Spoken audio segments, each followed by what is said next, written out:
السلام علیکم ورحمۃ اللہ وبرکاتہ۔ بھائیوں بہنوں، دوستوں، بزرگوں، عزیزوں، امید ہے آپ سب خیریت اور عافیت سے ہوں گے۔ اللہ تعالیٰ خوش رکھے، آباد رکھے۔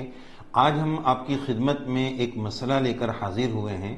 سوال ہمارے پاس یہ آیا تھا کہ آج کل موبائل فون، سیل فون جو ہم اپنے پاس رکھتے ہیں، تو اس سیل فون میں سانگ ہوتے ہیں، میوزک ہوتی ہے، گانے ہوتے ہیں، اور بہت سارے لوگ موبائل میں پکچر بھی ڈاؤن لوڈ کر کے رکھتے ہیں۔ اس طرح کی چیزیں کہتے ہیں کہ ہم اپنے فون میں رکھتے ہیں۔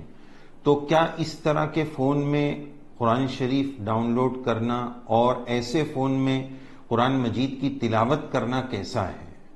اور بعض لوگ جو قرآن مجید موبائل میں پڑھنا بھی چاہتے ہیں کسی ضرورت کے تحت، مجبوری کے تحت، موقع کے نزاکت کے پیش نظر، تو وہ یہ سوچ کر کہ موبائل میں چونکہ گانے بھی ہے، پکچر بھی ہے، تو پھر وہ ادب کی رعایت کرتے ہوئے اس موبائل میں قرآن مجید ڈاؤن لوڈ نہیں کرتے ہیں۔ تو اس تعلق سے وضاحت ہے۔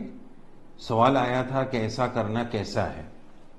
جواب یہ ہے کہ قرآن مجید کا ادب تو بہت زیادہ ضروری ہے۔ اللہ کی کتاب ہے قرآن مجید، نبی کریم صلی اللہ علیہ وسلم پر اللہ تعالیٰ کا نازل کردہ پیغام ہے۔ ہر مسلمان کا اس کے ساتھ انتہائی ادب کا تعلق ہونا چاہیے، اور تلاوت مسلمان کے لیے بہت بڑا ذکر ہے۔ اس سے اس کو روحانیت ملتی ہے۔ روزانہ اس کو قرآن مجید کی تلاوت کا اہتمام کرنا چاہیے، اور پہلی کوشش یہ ہونی چاہیے کہ وہ کتابی شکل میں جو قرآن مجید ہوتا ہے اسی قرآن مجید میں پڑھنے کی کوشش کریں اور اسی کی پوری فکر کریں۔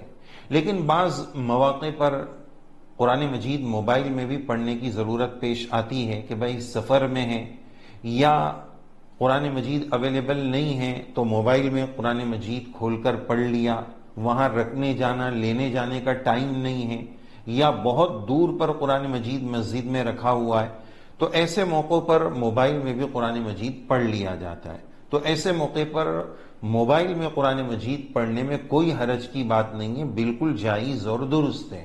جو لوگ یہ کہتے ہیں کہ موبائل میں قرآن مجید پڑھنا غلط ہے، یہ بات غلط ہے، بالکل جائز اور درست ہے۔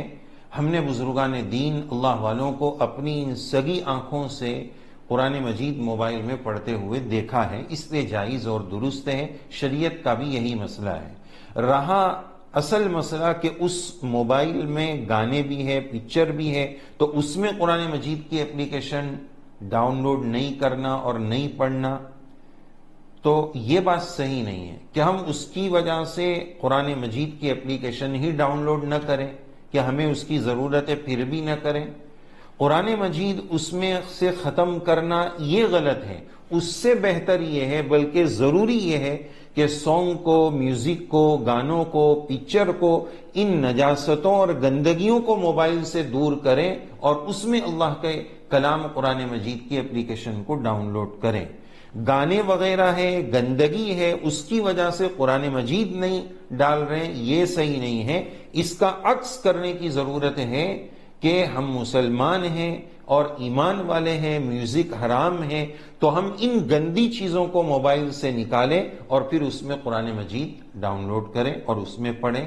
اور اگر مان لیجئے کہ کسی کے موبائل میں یہ سب چیزیں ہیں اور اس میں وہ قرآن مجید پڑھ رہا ہے، تو قرآن مجید پڑھنا، اس کی تلاوت کرنا یہ تو درست ہو جائے گا، لیکن جو اس نے وہ چیزیں اس میں رکھی ہیں اور اس کو وقتاً فوقتاً دیکھتا اور سنتا ہے، اس کا وہ رکھنے کا، سننے کا، دیکھنے کا وہ گنہگار ہوگا۔ اللہ تعالی ہمیں صحیح سمجھ نصیب فرمائے، حرام سے ہماری حفاظت فرمائے، حلال نصیب فرمائے، آمین۔